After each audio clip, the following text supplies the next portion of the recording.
కుందేలు మరియు తాబేలు పందెం. ఒక అందమైన అడవిలో కుంచు అనే వేగవంతమైన కుందేలు, నందు అనే నెమ్మదైన తాబేలు ఉండేవి. కుంచు ఎప్పుడూ తన వేగాన్ని గురించి గొప్పలు చెప్పుకునేది. నేను ఎంత వేగంగా పరుగెత్తగలనో తెలుసా అని అడిగేది.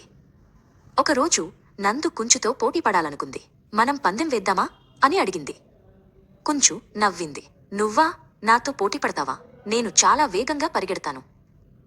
పందెం మొదలైంది. కుంచు ఒక్క ఉదుటున ముందుకు దూకింది. నందు నెమ్మదిగా అడుగులు వేసింది.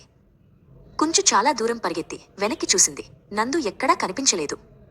నందు రాడానికి చాలా సమయం పడుతుంది. నేను కాసేపు విశ్రాంతి తీసుకుంటాను అనుకుని కుంచు నిద్రపోయింది. కాని నందు మాత్రం ఆగకుండా నెమ్మదిగా స్థిరంగా ముందుకు సాగింది. ఆమె లక్ష్యం వైపు నడిచింది. కుంచు నిద్ర లేచేసరికి నందు ముగింపు రేఖకు దగ్గరలో ఉంది. కుంచు వేగంగా పరుగెత్తింది. కాని అప్పటికే చాలా ఆలస్యం. నందు పందెం గెలిచింది. స్థిరత్వం, పట్టుదల విజయానికి దారితీస్తాయని అందరికీ తెలిసింది.